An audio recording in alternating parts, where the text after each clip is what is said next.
કેમ છો મિત્રો? આજે હું વાત કરીશ તમને કેનન R8ની.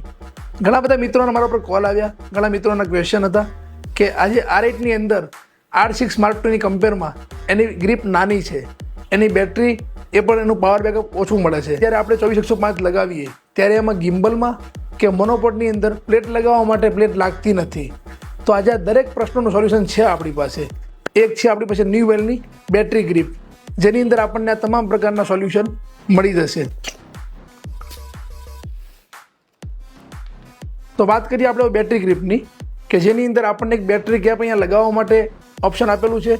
બીજી એની વાત કરીએ બિલ્ડ ક્વોલિટીની, એ એક્ઝેક્ટલી R8ની બોડી સાથે મેચ થાય છે. પાછળ અહીંયા આપણે 1/4નો સ્ક્રૂ આપેલો છે અને કેમેરાના સેફ્ટી બેલ્ટ આપણે જે લગાવીએ છીએ એના માટે અહીંયા આપેલું છે. હવે એની અંદર આપણે હજુ એક શટર બટન આપેલું છે કે જે આપણે શટર બટન ક્લિક કરી શકીએ, પણ એને યુઝ કરવા માટે તમારી સાથે આ કેબલ આપેલો છે કંપનીએ, જે કમ્પલસરી યુઝ કરવો પડશે તો જ તમારું શટર બટન વર્ક કરશે. આમાં તમે એક સાથે બે બેટરી લગાવી શકો છો અને એક બેટરી તમારી ડિસ્ચાર્જ છે તો તમે ચાલુમાં પણ એને રિમૂવ કરી શકશો, જરૂર નથી કેમેરો ઓફ કરવો.